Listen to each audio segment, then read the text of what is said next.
তাজপুরের নির্জনতা কাটিয়ে আমরা যখন এগিয়ে চললাম দীঘার দিকে, আমাদের সামনে খুলে গেল মায়াবী মেরিন ড্রাইভ রোডের অতুলনীয় সৌন্দর্য। তাজপুর থেকে শঙ্করপুর হয়ে দীঘা এই 20 কিলোমিটারের রাস্তা ছবির মতোই অসাধারণ সুন্দর। নীল সমুদ্রকে বাঁহাতে রেখে আমরা এগিয়ে চললাম। মাঝখানে থাকছে শঙ্করপুরের ছোট্ট একটা layover. Hello friends, welcome to a new blog. আমরা এখন তাজপুর থেকে এগিয়ে চলেছি দীঘার দিকে।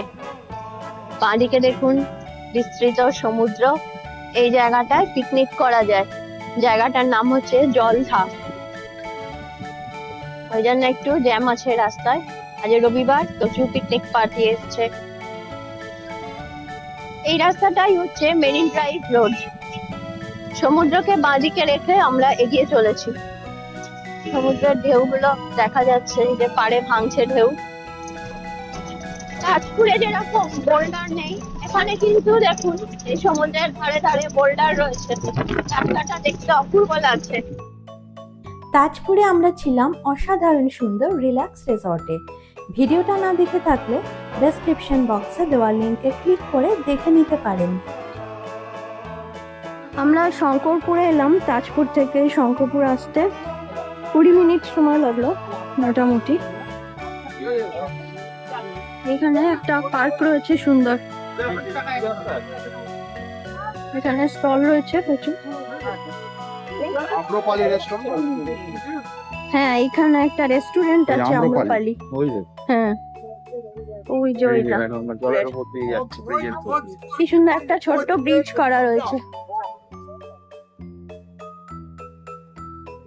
শঙ্করপুরে সমুদ্রটা একটু দেখাই সামনে থেকে।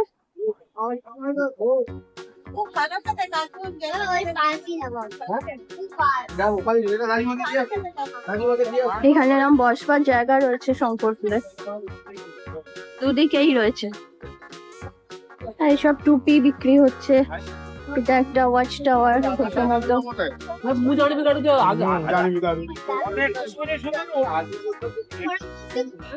ডাব বিক্রি হচ্ছে।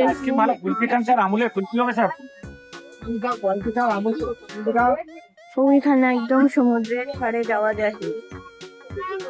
দূরে একটা নৌকা যাচ্ছে, ভালো লাগছে দেখতে। রবিবার বলে বেশ ভালো দেখছি লোকজন আছে।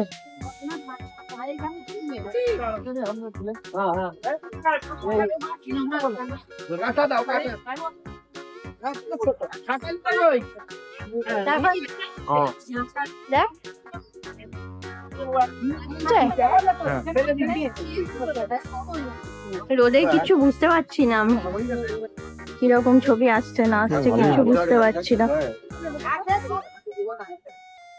ওইদিকে দূরে খুব স্ট্রেচটা দেখতে ভালো লাগছে, একদম ওইটা।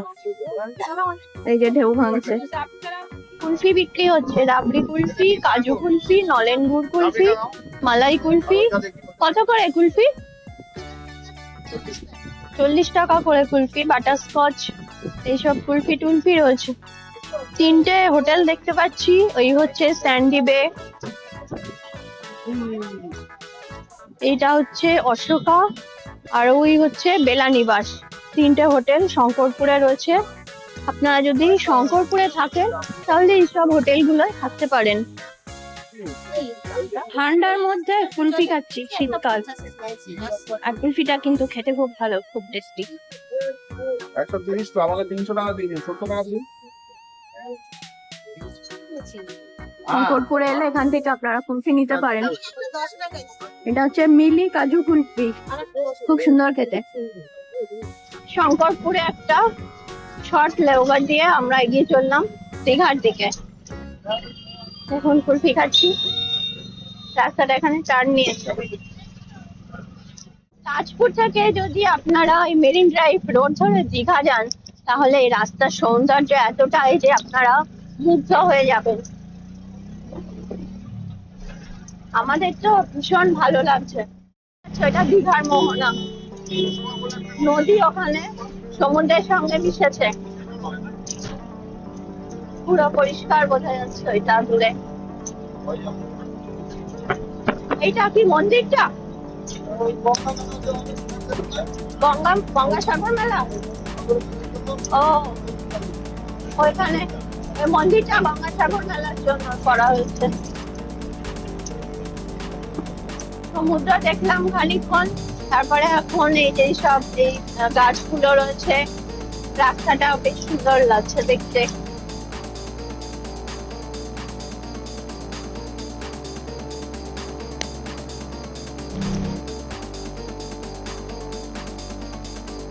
ভালো লাগছে, দিকটা পুরো ফাঁকা। তাজপুর থেকে দীঘা আপনারা থাকতেও পারেন, কিংবা তাজপুর থেকে হয়তো দীঘাতে সাইট সিইং করতে যেতে পারেন। এই যে দেখুন রাস্তাটা টার্ন নিল, কি ভালো লাগবে দেখবেন। ঢুকে গেছি, এটা জাহাজ বাড়ি। ও জাহাজ বাড়ি, ডেভেলপমেন্ট হবে। আচ্ছা।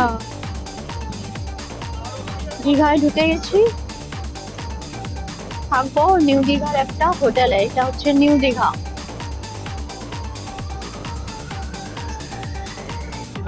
যে প্রচুর লোকজন আজকে যাচ্ছে, বাস দাঁড়িয়ে রয়েছে প্রচুর।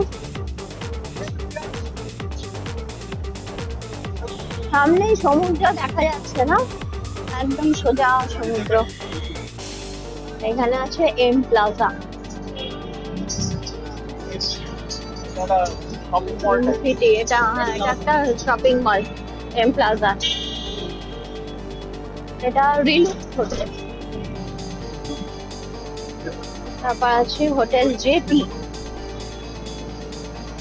এই যে আমাদের হোটেল এসে গেছে।